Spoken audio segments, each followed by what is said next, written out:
Si t'es au lycée ou au collège, tu as sûrement déjà entendu, étudié ou même lu L'étranger d'Albert Camus. Un roman superstar qui a même gagné le prix Nobel de littérature en 1957. T'as probablement entendu plein de choses à son sujet, comme par exemple que c'était une écriture blanche ou encore même que c'était un roman absurde. Tu l'as même sûrement déjà lu et apprécié, mais t'as sûrement rien compris au message qu'essaie de passer le GOAT Albert Camus dans ce livre. Mais ne t'inquiète pas, c'est normal, ce n'est pas forcément logique et même moi, la première fois que je l'ai lu, je n'avais pas tout compris. Donc pour être bien sûr que tu ne racontes pas n'importe quoi la prochaine fois qu'on te parle de L'étranger, je vais tout expliquer. Mais avant cela, si t'as envie de suivre plus de contenu de vulgarisation littéraire, n'hésite pas à t'abonner à la chaîne et activer la cloche des notifications. Premièrement, c'est qui Albert Camus? Car oui, je vous ai dit que c'était le GOAT, mais il ne l'est pas pour rien. Donc, rapide descriptif du personnage. Albert Camus naît en Algérie le 7 novembre 1913. Il grandira dans une famille assez pauvre, mais heureusement, il est très bon à l'école, ce qui lui permet d'aller au grand lycée d'Alger et d'étudier la littérature et la philosophie. D'ailleurs, petite anecdote, Albert Camus faisait du foot à cette époque. Il était même gardien et jouait au Racing universitaire d'Alger et avait déjà une bonne réputation. Il envisageait même de devenir pro. On n'est pas passé loin d'un Albert Camus titulaire et capitaine de l'équipe d'Algérie. Mais malheureusement, il contracta la tuberculose qui l'empêcha de réellement pratiquer. Car oui, comparé à ton pote, le joueur de district qui dit qu'il a failli signer à l'AS Monaco, mais tu connais, ligament croisé, Camus lui, il crachait du sang à cause de sa maladie. Mais au fond de lui, il gardera toujours un attachement au ballon rond, disant même que il n'y a pas d'endroit dans le monde où l'homme est plus heureux que dans un stade de football. À la fin de ses études, il commence très vite une vie de journaliste et s'intéresse plus particulièrement à l'écriture. Je ne vais pas vous faire une description complète de tout ce qu'il y a écrit car la liste est grande, mais retenez qu'il a touché à presque tout. Le théâtre, le roman, l'essai philosophique, pas la poésie apparemment elle va se faire foutre, bref, il touche à tout et il est excellent dans chaque domaine. Et si je devais résumer rapidement son œuvre, je dirais qu'il y a deux cycles majeurs. Le premier est le cycle de l'absurde, qui met en évidence l'absurdité de la condition humaine, mais on y reviendra, puis le cycle de la révolte, qui est une réponse à l'absurde. Maintenant qu'on a bien défini qui est Camus, on va pouvoir s'attaquer à son livre le plus célèbre, L'étranger. C'est sûrement l'un des romans les plus connus au monde, et avant de vous expliquer les raisons de son succès, je vais vous faire un rapide résumé de l'œuvre. On y suit donc l'histoire de il a pas de prénom. On sait que son nom de famille est Meursault, mais c'est tout. Il apprend par la poste que sa mère est morte, mais il en a absolument rien à foutre. Il se rend à son enterrement, à 80 km d'Alger, là où il habite, et pareil, ça lui fait pas grand chose. Le lendemain, c'est samedi. Il rencontre Marie Cardona, une ancienne collègue à lui, et leur relation va vite devenir...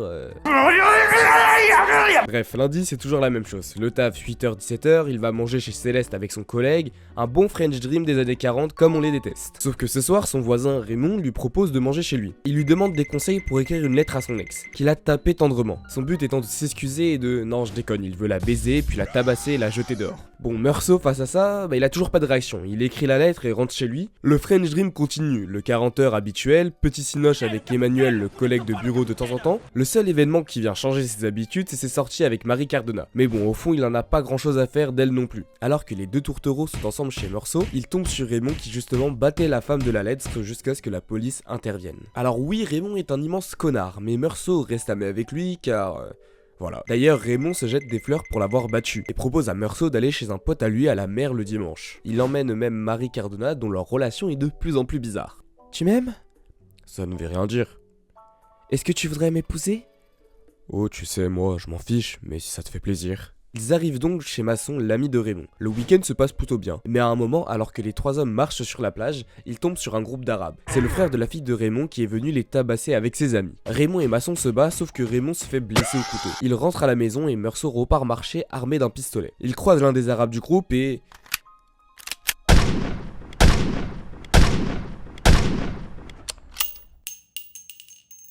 Pourquoi? Car il avait chaud. Et oui, je l'ai pas dit, mais Meursault supporte très peu la chaleur.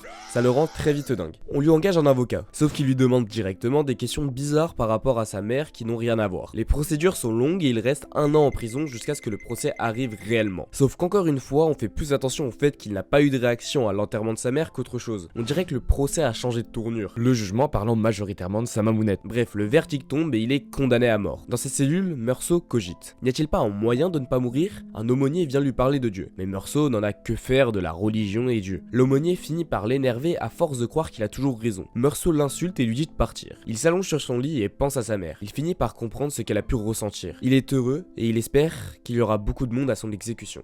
Bon, je sais, là tu dois te poser plein de questions. Et c'est normal, c'est un résumé de l'histoire. D'ailleurs, si tu l'as pas lu, je te conseille d'aller le lire. Ça fait partie des livres qui sont super simples à lire, même pour des non-lecteurs. Et c'est d'ailleurs un des livres qui m'a donné goût à la littérature. Bon, premièrement, on va débunker certaines idées reçues sur l'étranger, puis on va expliquer quelques trucs que tout le monde a déjà entendus, puis on va finalement approfondir pour que tu puisses en mettre plein la vue devant Emily, ta crush en littéraire, fan d'auteur que tu ne connais même pas. Première idée reçue, non, Meursault n'a pas tué l'arabe car il est raciste. On reviendra plus tard sur la vraie signification de ce meurtre, mais ça m'est déjà arrivé que certaines personnes pensent que Meursault est un raciste et que c'est la vraie raison du meurtre de l'arabe. Évidemment, il n'est pas raciste. À aucun moment de le roman, on y voit un trait raciste de Meursault. En plus, Albert Camus était pied noir et favorable à l'indépendance de l'Algérie. Donc faire un roman avec comme personnage principal un anti-algérien... My name is Bond.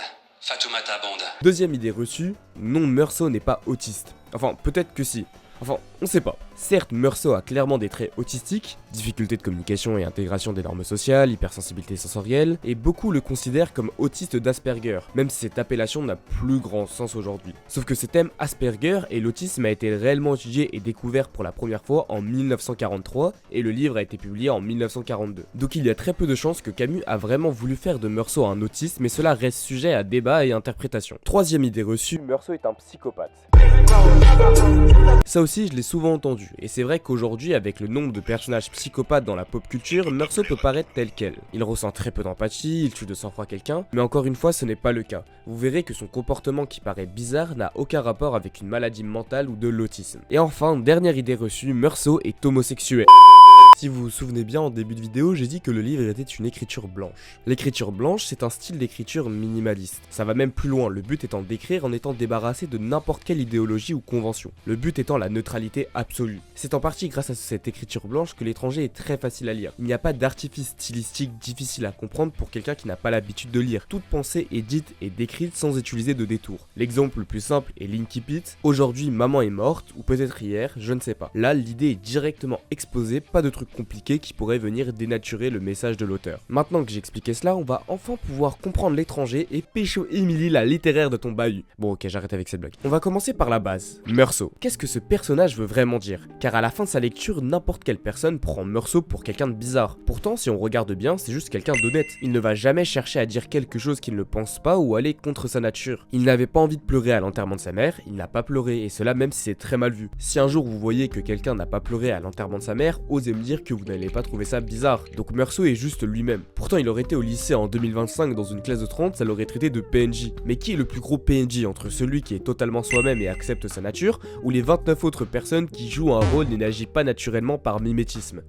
Je connais cette théorie, oui. En vérité, Meursault est étranger. Étranger aux conventions sociales. Toi-même, tu vis ces conventions tous les jours. Surtout si t'es au lycée ou au collège, il y a plein de trucs que tu fais pas pour pas qu'on te voit comme gênant ou bizarre. Sauf que Meursault, tout ça, ça lui passe au-dessus de la tête. Et dans un sens, il a raison. Bah oui, c'est le seul homme véritablement honnête. Et d'ailleurs, il sera jugé coupable pour l'avoir été. Car son procès se passe essentiellement sur son comportement après la mort de sa mère. Au final, ce jugement est un peu une métaphore du jugement social qu'on subirait en étant comme Meursault. Ne pas respecter le contrat social représentant un peu comme une mise à mort. Combien de personnes j'ai vu flipper que tout le monde arrête de leur parler car il avait dit un truc gênant en public. Bon, ok pour tout ça, mais ça explique toujours pas pourquoi Meursault ne suit tout simplement pas les conventions sociales de l'homme. Dans sa vie, ça serait plus simple, il n'en serait pas mort. Oui, mais pourquoi faire?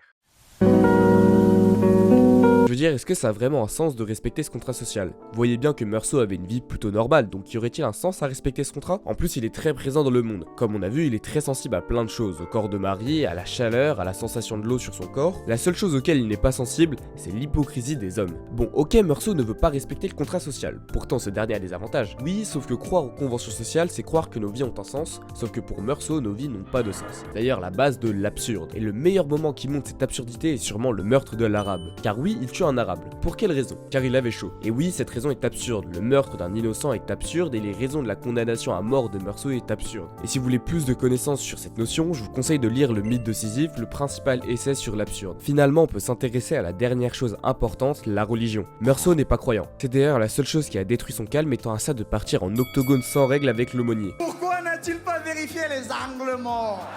S'il déteste autant la religion, c'est justement encore car il est un personnage absurde. Donc l'idée que le sens de la vie c'est Dieu, vous imaginez bien que ça va pas lui plaire. Pourtant il y a une ambiguïté dans le personnage de Meursault, car Meursault est le seul Christ que nous méritons. Alors oui, cette citation, si on est chrétien et l'étant moi-même, peut nous paraître bizarre, voire blasphématoire. Pourtant, Meursault a bien dans des aspects des allures de Christ, car il est condamné à mort pour ne pas respecter le rôle attendu de la société, condamné à mort injustement. Dans un sens, il est un sacrifice. Les deux passent un message qui ne sont pas acceptés par la société, et ils remettent en cause les valeurs traditionnelles. Mais là où le message du Christ est divin et nous promet le salut, celui de Meursault est profondément et uniquement humain, nous montrant le non-sens, l'absurde de la vie. D'ailleurs, à la fin du roman, il accepte son sort, il accepte l'absurde. C'est le seul moment du livre, aux portes de la mort, aux portes de l'absurde, qu'il est vraiment heureux. D'ailleurs, il espère que son exécution se passe comme celle du Christ. Il me restait à souhaiter qu'il y ait beaucoup de spectateurs le jour de mon exécution, et qu'il m'accueille avec des cris de haine. Maintenant tu sais tout sur ce classique de la littérature française qu'est L'étranger. Honnêtement, si tu l'as toujours pas lu, fonce le lire. Même pour des non-initiés à la littérature, tu as de grandes chances de te prendre au jeu. Sur ce, c'était Botifus et je vous dis à la prochaine.